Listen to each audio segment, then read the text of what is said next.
اللہ اللہ اللہ۔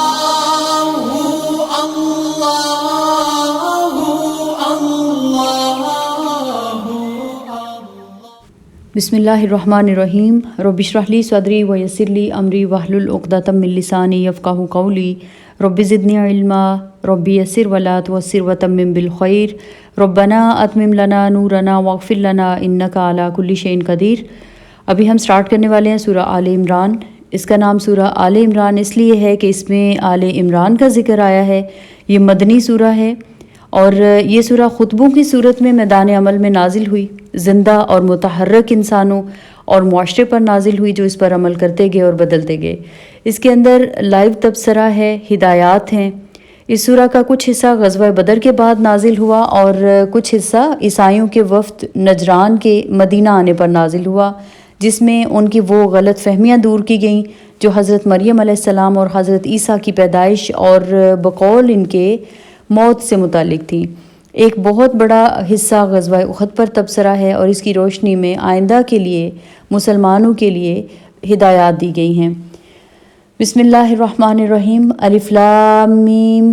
اللہ وہ زندہ جاوید ہستی جو نظام کائنات کو سنبھالے ہوئے ہے، حقیقت میں اس کے سوا کوئی خدا نہیں ہے۔ اب دیکھیے سورہ کا آغاز اللہ کی حمد و ثنا سے ہو رہا ہے، ساتھ ہی اللہ تعالیٰ واضح کر دیتے ہیں کہ انسانوں کی ہدایت اور رہنمائی کے لیے بھی کتابیں نازل کی گئیں اور اب یہ کتاب نازل کی جو حق اور باطل کا فرق کھول کر رکھ دینے والی ہے۔ اس نے تم پر یہ کتاب نازل کی جو حق لے کر آئی ہے اور ان کتابوں کی تصدیق کر رہی ہے جو پہلے سے آئی ہوئی تھی۔ اس سے پہلے وہ انسانوں کی ہدایت کے لیے تورات اور انجیل نازل کر چکا ہے، اور اس نے وہ کسوٹی اتاری ہے جو حق اور باطل کا فرق دکھانے والی ہے۔ اب جو لوگ اللہ کے فرامین کو قبول کرنے سے انکار کریں ان کو یقیناً سخت سزا ملے گی۔ اللہ بے پناہ طاقت کا مالک ہے اور برائی کا بدلہ دینے والا ہے۔ زمین اور آسمان کی کوئی چیز اللہ سے پوشیدہ نہیں، وہی تو ہے جو تمہاری ماؤں کے پیٹ میں تمہاری صورتیں جیسی چاہتا ہے بناتا ہے۔ اس زبردست حکمت والے کے سوا کوئی اور خدا نہیں ہے، وہی خدا ہے جس نے یہ کتاب تم پر نازل کی ہے۔ اس کتاب میں دو طرح کی آیات ہیں، ایک محکمات جو کتاب کی اصل بنیاد ہیں اور دوسری متشابہات۔ جن لوگوں کے دلوں میں ٹیڑھ ہے وہ فتنے کی تلاش میں ہمیشہ متشابہات کے پیچھے ہی پڑے رہتے ہیں اور ان کو معنی پہنانے کی کوشش کیا کرتے ہیں، حالانکہ ان کا حقیقی مفہوم اللہ کے سوا کوئی نہیں جانتا۔ بخلاف اس کے جو لوگ علم میں پختہ کار ہیں وہ کہتے ہیں کہ ہمارا ان پر ایمان ہے، یہ سب ہمارے رب ہی کی طرف سے ہیں، اور سچ یہ ہے کہ کسی چیز سے صحیح سبق صرف دانش مند لوگ ہی حاصل کرتے ہیں۔ وہ اللہ سے دعا کرتے رہتے ہیں کہ پروردگار جب تو ہمیں سیدھے راستے پر لگا چکا ہے تو پھر کہیں ہمارے دلوں کو کجی میں مبتلا نہ کر دیجیو، ہمیں اپنے خزانہ فیض سے رحمت عطا کر کہ تو ہی فیاض حقیقی ہے۔ پروردگار تو یقیناً سب لوگوں کو ایک روز جمع کرنے والا ہے جس کے آنے میں کوئی شبہ نہیں، تو ہرگز اپنے وعدے سے ٹلنے والا نہیں ہے۔ یہ جو سورہ مبارکہ ہے اس میں آیات محکمات اور متشابہات کا ذکر کیا گیا ہے۔ اب آیات محکمات کیا ہیں؟ یعنی کہ واضح، عام فہم اور ان احکامات پر مشتمل ہیں جن پر انسان کو زندگی میں عمل کرنا ہے۔ یہ آیات ام الکتاب ہیں، اہم ترین آیات ہیں۔ اور دوسری آیات یعنی کہ آیات متشابہات یعنی وہ ایسے مضامین پر مشتمل ہیں جن کو سمجھنا ہر انسان کے بس میں نہیں ہے، ان کے بارے میں انسان سے کوئی کوشچن بھی نہیں کیا جائے گا۔ فار ایگزامپل آخرت کے بارے میں آیات ہیں، عالم برزخ کے بارے میں آیات ہیں، عالم غیب یعنی کہ اس کی مثال لے سکتے ہیں اللہ کی کرسی، اللہ کا عرش۔ یہ باتیں ہم سمجھ نہیں سکتے اور نہ ہی ان کے بارے میں حساب ہوگا۔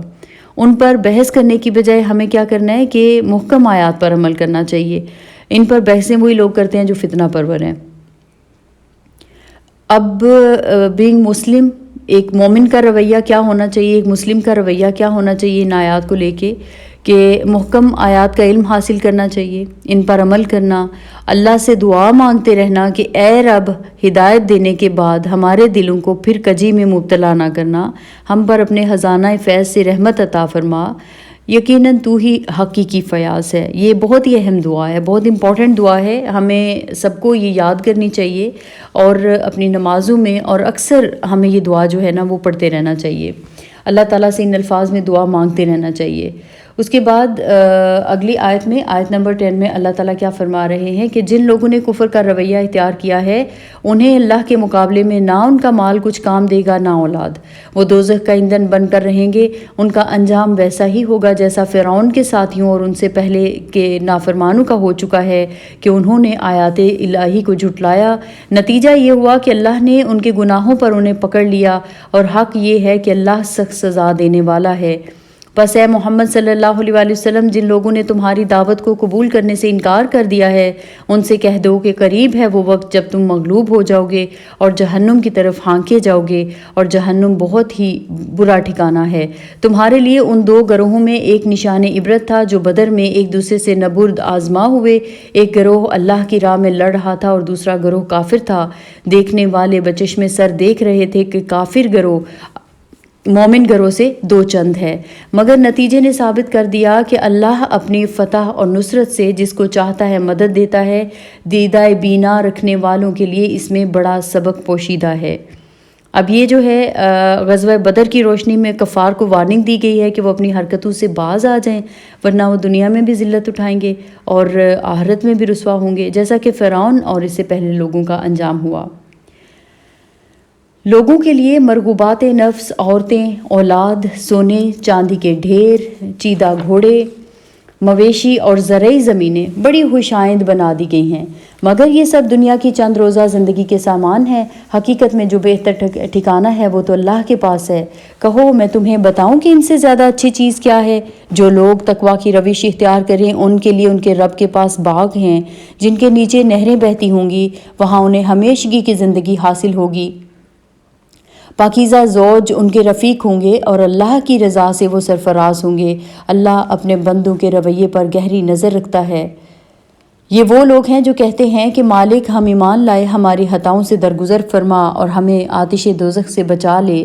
یہ لوگ صبر کرنے والے ہیں، راست باز ہیں، فرما بردار اور فیاض ہیں، اور رات کی آخری گھڑیوں میں اللہ سے مغفرت کی دعائیں مانگا کرتے ہیں۔ اللہ نے خود شہادت دی ہے کہ اس کے سوا کوئی خدا نہیں ہے۔ اب یہ جو یہاں سے نا آیت شہادت جو ہے وہ شروع ہو رہی ہے، یہ آیت نمبر 18 ہے۔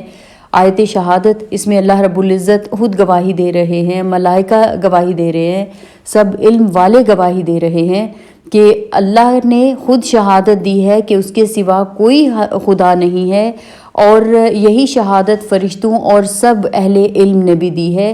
وہ انصاف پہ قائم ہے، اس زبردست حکیم کے سوا فی الواقع کوئی خدا نہیں۔ اللہ کے نزدیک دین صرف اسلام ہے۔ اس دین سے ہٹ کر جو مختلف طریقے ان لوگوں نے اختیار کیے جنہیں کتاب دی گئی تھی، ان کے اس طرز عمل کی کوئی وجہ اس کے سوا نہ تھی کہ انہوں نے علم آ جانے کے بعد آپس میں ایک دوسرے پر زیادتی کرنے کے لیے ایسا کیا۔ اور جو کوئی اللہ کے احکام اور ہدایات کی اطاعت سے انکار کر دے، اللہ کو اس سے حساب لیتے کچھ دیر نہیں لگتی۔ اب اگر یہ لوگ تم سے جھگڑا کریں تو ان سے کہو، میں نے اور میرے پیروں نے تو اللہ کے آگے سر تسلیم ہم کر دیا ہے۔ پھر اہل کتاب اور غیر اہل کتاب دونوں سے پوچھو، کیا تم نے بھی اس کی اطاعت اور بندگی قبول کی؟ اگر کی تو وہ راہ راست پا گئے، اور اگر اس سے منہ موڑا تو تم پر تو صرف پیغام پہنچا دینے کی ذمہ داری تھی، آگے اللہ خود اپنے بندوں کے معاملات دیکھنے والا ہے۔ اب اللہ رب العزت کے نزدیک دین کون سا ہے؟ صرف اسلام۔ دین بیسیکلی زندگی گزارنے کے طریقے کو کہتے ہیں یا راستے کو کہتے ہیں، اور دین اسلام سے مراد زندگی گزارنے کے لیے سلامتی والا طریقہ یا راستہ جو اللہ عز و جل نے اپنی نازل کردہ کتابوں میں انسانوں کو بتایا ہے۔ انبیاء کرام صلی اللہ علیہ وآلہ وسلم نے اسی پر، جتنے انبیاء تھے، انبیاء کرام علیہ السلام نے ان پر عمل کر کے دکھایا۔ اللہ رب العزت کے نزدیک زندگی گزارنے کا پسندیدہ طریقہ اسلام ہے، جس میں سلامتی ہے، خیر ہے، بہتری ہے، لیکن آج امت مسلمہ اسی راستے کو چھوڑ کر ذلیل و خوار ہو رہی ہے۔ اللہ رب العزت نے ڈرایا ہے کہ اس دین کو چھوڑنے والوں سے اللہ جلد حساب لے گا۔ اس سورہ میں دین اور اسلام کی حقیقت اور ماہیت پر زور دیا گیا ہے۔ اللہ تعالیٰ اور رسول اکرم صلی اللہ علیہ وسلم کی مکمل اطاعت کا حکم ہے۔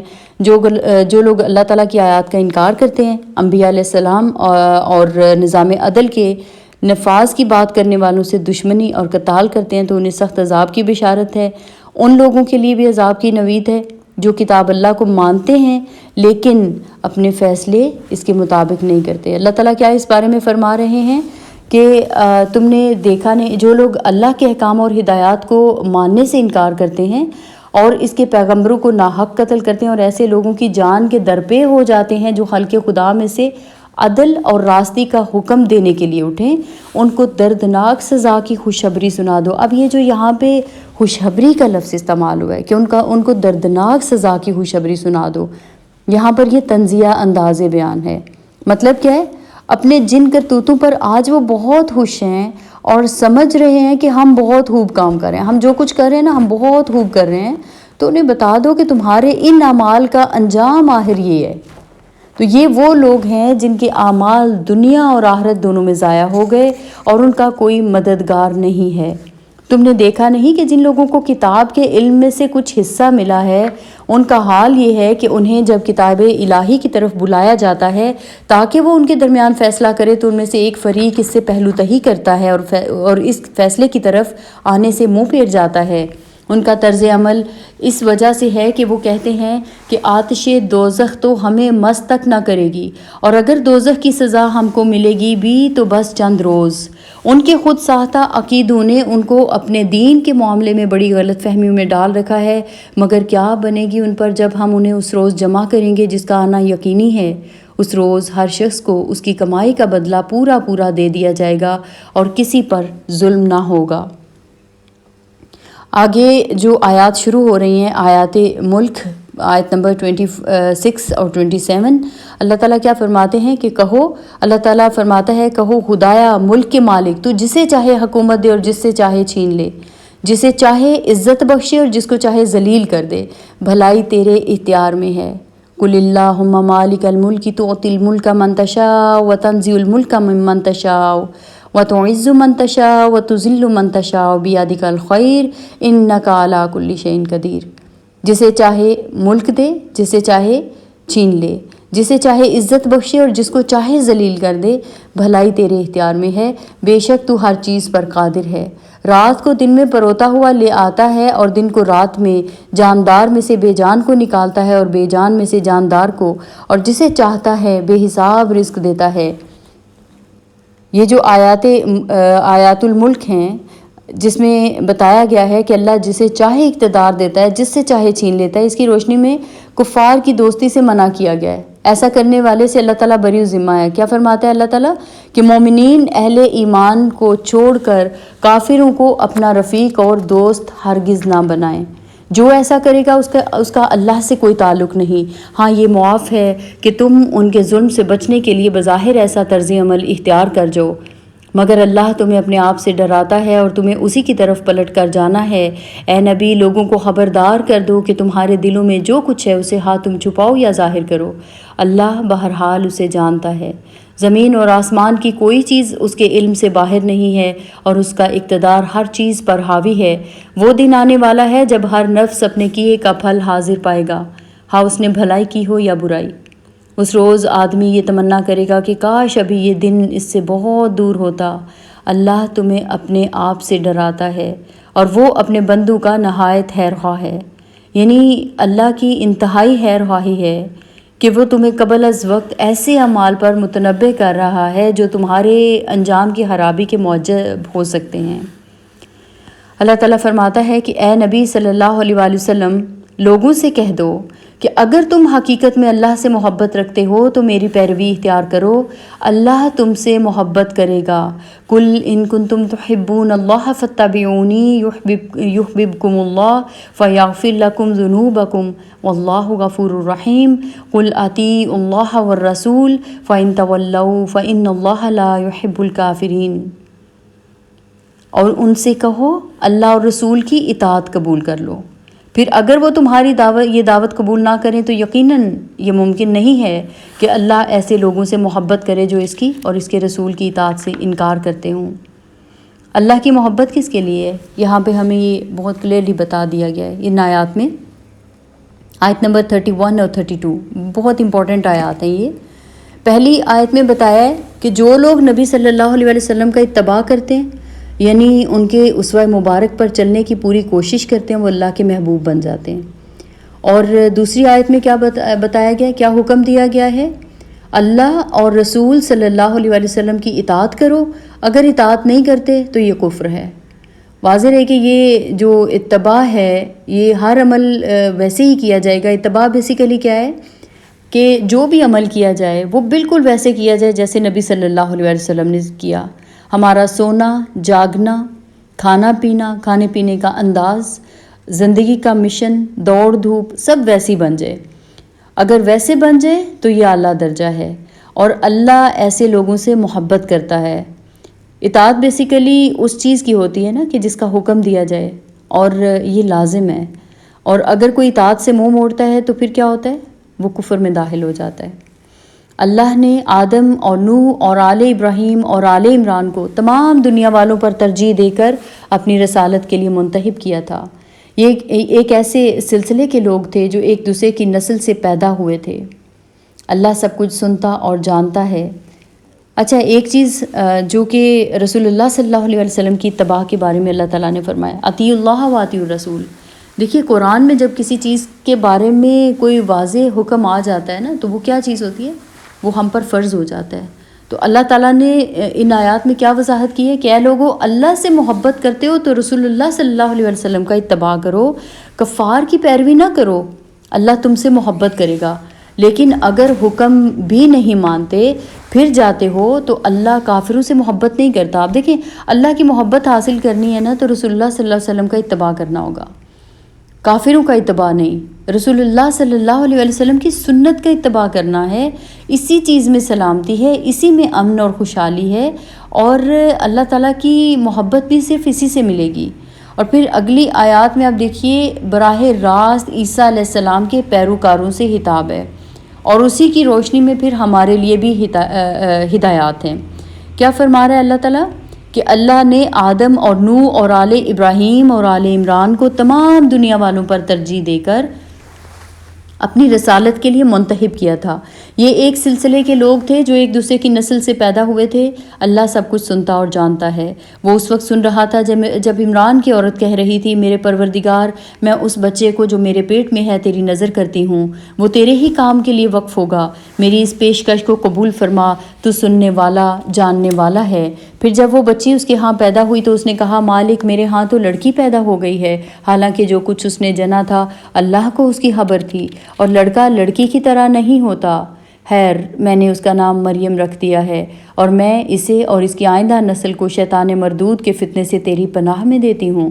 آخرکار اس کے رب نے اس لڑکی کو بخوشی قبول فرما لیا، اسے بڑی اچھی لڑکی بنا کر اٹھایا، اور زکریا کو اس کا سرپرست بنا دیا۔ زکریا جب کبھی اس کے پاس محراب میں جاتا تو اس کے پاس کچھ نہ کچھ کھانے پینے کا سامان پاتا۔ پوچھتا، مریم یہ تیرے پاس کہاں سے آیا؟ وہ جواب دیتی، اللہ کے پاس سے آیا ہے، اللہ جسے چاہتا ہے بے حساب دیتا ہے۔ یہ حال دیکھ کر زکریا نے اپنے رب کو پکارا، پروردگار اپنی قدرت سے مجھے نیک اولاد عطا کر، تو ہی دعا سننے والا ہے۔ جواب میں فرشتوں نے آواز دی جبکہ وہ محراب میں کھڑا نماز پڑھ رہا تھا کہ اللہ تجھے یحییٰ کی خوشخبری دیتا ہے، وہ اللہ کی طرف سے ایک فرمان کی تصدیق کرنے والا بن کر آئے گا، اس میں سرداری اور بزرگی کی شان ہوگی، کمال درجے کا ضابطہ ہوگا، نبوت سے سرفراز ہوگا اور صالحین میں شمار کیا جائے گا۔ زکریا نے کہا، پروردگار بھلا میرے ہاں لڑکا کہاں سے ہوگا؟ میں تو بہت بوڑھا ہو چکا ہوں اور میری بیوی بانجھ ہے۔ جواب ملا، ایسا ہی ہوگا، اللہ جو چاہتا ہے کرتا ہے۔ عرض کیا، مالک پھر کوئی نشانی میرے لیے مقرر فرما دے۔ کہا، نشانی یہ ہے کہ تم 3 دن تک لوگوں سے اشارے کے سوا کوئی بات چیت نہ کر سکو گے یا نہ کر سکو گے۔ اس دوران میں اپنے رب کو بہت یاد کرنا اور صبح شام اس کی تسبیح کرتے رہنا۔ پھر وہ وقت آیا جب مریم سے فرشتوں نے آ کر کہا کہ اے مریم، اللہ نے تجھے برگزیدہ کیا اور پاکیزگی عطا کی اور تمام دنیا کی عورتوں پر تجھ کو ترجیح دے کر اپنی خدمت کے لیے چن لیا۔ اے مریم، اپنے رب کی تابع فرمان بن کر رہ، اس کے آگے سر بسجود ہو، اور جو بندے اس کے حضور جھکنے والے ہیں ان کے ساتھ تو بھی جھک جا۔ اے محمد صلی اللہ علیہ وآلہ وسلم، یہ غیب کی خبریں ہیں جو ہم تم کو وحی کے ذریعے سے بتا رہے ہیں، ورنہ تم اس وقت وہاں موجود نہیں تھے جب ہیکل کے خادم یہ فیصلہ کرنے کے لیے کہ مریم کا سرپرست کون ہو اپنے قلم پھینک رہے تھے، اور نہ تم اس وقت حاضر تھے جب ان کے درمیان جھگڑا برپا تھا۔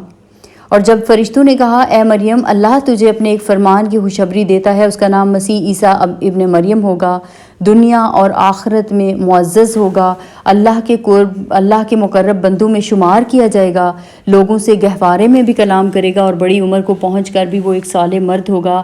یہ سن کر مریم بولی، پروردگار میرے ہاں بچہ کہاں سے ہوگا؟ مجھے تو کسی شخص نے ہاتھ تک نہیں لگایا۔ جواب ملا، ایسا ہی ہوگا، اللہ جو چاہتا ہے پیدا کرتا ہے، وہ جب کسی کام کے کرنے کا فیصلہ فرماتا ہے تو بس کہتا ہے کہ ہو جا، اور وہ ہو جاتا ہے۔ فرشتوں نے پھر اپنے سلسلہ کلام میں کہا، اور اللہ اسے کتاب اور حکمت کی تعلیم دے گا، تورات اور انجیل کا علم سکھائے گا، اور بنی اسرائیل کی طرف اپنا رسول مقرر کرے گا۔ اور جب وہ بحیثیت رسول بنی اسرائیل کے پاس آیا تو اس نے کہا، میں تمہارے رب کی طرف سے تمہارے پاس نشانی لے کر آیا ہوں۔ میں تمہارے سامنے مٹی سے پرندے کی صورت کا ایک مجسمہ بناتا ہوں اور اس میں پھونک مارتا ہوں، وہ اللہ کے حکم سے پرندہ بن جاتا ہے۔ میں اللہ کے حکم سے مادرزاد، اندھے اور کوڑی کو اچھا کرتا ہوں اور مردے کو زندہ کرتا ہوں۔ میں تمہیں بتاتا ہوں کہ تم کیا کھاتے ہو اور کیا اپنے گھروں میں ذخیرہ کر کے رکھتے ہو، اس میں تمہارے لیے کافی نشانی ہے اگر تم ایمان لانے والے ہو۔ اور میں اس تعلیم اور ہدایت کی تصدیق کرنے والا بن کر آیا ہوں جو تورات میں سے اس وقت میرے زمانے میں موجود ہے، اور اس لیے آیا ہوں کہ تمہارے لیے بعض ان چیزوں کو حلال کر دوں جو تم پر حرام کر دی گئی ہیں۔ دیکھو، میں تمہارے رب کی طرف سے تمہارے پاس نشانی لے کر آیا ہوں، لہٰذا اللہ سے ڈرو اور میری اطاعت کرو۔ اللہ میرا رب بھی ہے اور تمہارا رب بھی، لہٰذا تم اسی کی بندگی اختیار کرو، یہی سیدھا راستہ ہے۔ جب عیسیٰ علیہ السلام نے محسوس کیا کہ بنی اسرائیل کفر اور انکار پر آمادہ ہیں تو اس نے کہا، کون اللہ کی راہ میں میرا مددگار ہوتا ہے؟ حواریوں نے جواب دیا، ہم اللہ کے مددگار ہیں، ہم اللہ پر ایمان لائے۔ گواہ رہو کہ ہم مسلم اللہ کے آگے سر اطاعت جھکا دینے والے ہیں۔ مالک، جو فرمان تو نے نازل کیا ہے ہم نے اسے مان لیا اور رسول کی پیروی قبول کی، ہمارا نام گواہی دینے والوں میں لکھ لے۔ پھر بنی اسرائیل خفیہ تدبیریں کرنے لگے۔ جواب میں اللہ نے بھی اپنی خفیہ تدبیر کی، اور ایسی تدبیروں میں اللہ سب سے بڑھ کر ہے۔ وہ اللہ کی خفیہ تدبیر ہی تھی جب اس نے کہا، اے عیسیٰ، اب میں تجھے واپس لے لوں گا اور تجھ کو اپنی طرف اٹھا لوں گا، اور جنہوں نے تیرا انکار کیا ہے ان سے، یعنی ان کی معیت سے اور ان کے گندے ماحول میں ان کے ساتھ رہنے سے تجھے پاک کر دوں گا، اور تیری پیروی کرنے والوں کو قیامت تک ان لوگوں پر بالا دست رکھوں گا جنہوں نے تیرا انکار کیا ہے۔ پھر تم سب کو آخرکار میرے پاس آنا ہے، اس وقت میں ان باتوں کا فیصلہ کر دوں گا جن میں تمہارے درمیان اختلاف ہوا ہے۔ جن لوگوں نے کفر اور انکار کی روش اختیار کی ہے انہیں دنیا اور آخرت دونوں میں سخت سزا دوں گا، اور وہ کوئی مددگار نہ پائیں گے۔ اور جنہوں نے ایمان اور نیک عملی کا رویہ اختیار کیا ہے انہیں ان کے اجر پورے دیے جائیں گے، اور خوب جان لو کہ ظالموں سے اللہ ہرگز محبت نہیں کرتا۔ یہ آیات اور حکمت سے لبریز تذکرے ہیں جو ہم تمہیں سنا رہے ہیں۔ اللہ کے نزدیک عیسیٰ کی مثال آدم کی سی ہے کہ اللہ نے اسے مٹی سے پیدا کیا اور حکم دیا کہ ہو جا، اور وہ ہو گیا۔ یہ اصل حقیقت ہے جو تمہارے رب کی طرف سے بتائی جا رہی ہے، اور تم ان لوگوں میں شامل نہ ہو جو اس میں شک کرتے ہیں۔ یہ علم آ جانے کے بعد اب جو کوئی اس معاملے میں تم سے جھگڑا کرے تو اے محمد صلی اللہ علیہ وسلم اس سے کہو کہ آؤ ہم اور تم خود بھی آ جائیں اور اپنے اپنے بال بچوں کو بھی لے آئیں، اور خدا سے دعا کریں کہ جو جھوٹا ہو اس پر اللہ کی لعنت ہو۔ یہ بالکل صحیح واقعات ہیں، اور حقیقت یہ ہے کہ اللہ کے سوا کوئی خداوند نہیں ہے، اور وہ اللہ ہی کی ہستی ہے جس کی طاقت سب سے بالا ہے اور جس کی حکمت نظام عالم میں کار فرما ہے۔ پس اگر یہ لوگ اس شرط پر مقابلے میں آنے سے منہ موڑیں تو ان کا مفسد ہونا صاف کھل جائے گا، اور اللہ تو مفسدوں کے حال سے واقف ہی ہے۔ اب یہ جو آیات ہیں، آیت نمبر 64 سے لے کر آگے ہم چیک کریں گے، دیکھیں گے آیت نمبر 80 تک، یہ یہاں پہ جو تذکرہ ہے نا وہ اہل کتاب ان کی گمراہیوں کا ہے۔ اس سے پیچھے جو چیزیں ہم نے دیکھی حضرت عیسیٰ علیہ السلام کے پیروکاروں سے خطاب، یعنی اس میں پھر ہمارے لیے بھی ہدایات ہیں۔ حضرت عیسیٰ علیہ السلام کی معجزانہ ولادت کے بارے میں یہ سب کچھ بتایا گیا ہے، اور ان کے دیگر معجزے، ان کے آسمان کی طرف اٹھائے جانے کا ڈیٹیل کے ساتھ ذکر ہے۔ اور یہ جو ساری ڈیٹیلز بتائی گئی ہیں، ساری تفصیلات ہیں، یہ جو نجران سے وفد آیا تھا ان کے سامنے پیش کی گئی تھی، جو معجزانہ پیدائش کی وجہ سے حضرت عیسیٰ علیہ السلام کو اللہ تعالیٰ کا بیٹا قرار دیتے تھے، تو یحییٰ علیہ السلام کی پیدائش سے پھر دلیل دے کر بتایا گیا کہ وہ بھی معجزانہ تھی، اس لیے شرک سے باز آ جاؤ۔ یعنی حضرت عیسیٰ علیہ السلام کی پیدائش سے پہلے ہی حضرت یحییٰ کو دنیا میں بھیج کر ان کے لیے ایک رول ماڈل پیش کر دیا تھا، ان کے لیے ایک مثال دے دی تھی۔ حضرت یحییٰ علیہ السلام کے والد حضرت زکریا بالکل بوڑھے ہو چکے تھے، ان کی ہڈیوں کا گودا تک خشک ہو چکا تھا، ان کی والدہ جو کہ بالکل بزرگ ہو چکی تھیں اور اولاد پیدا کرنے کی جتنی نشانیاں تھیں وہ ختم ہو چکی تھیں، بانجھ ہو چکی تھیں، اور اس کے باوجود اللہ رب العزت نے ان کو اولاد جیسی نعمت عطا فرمائی، حضرت یحییٰ جیسا بیٹا عطا فرما کر تمہارے سامنے ایک مثال پیش کی ہے۔ کیا وہ تمہارے نزدیک ایک معجزانہ پیدائش نہیں ہے؟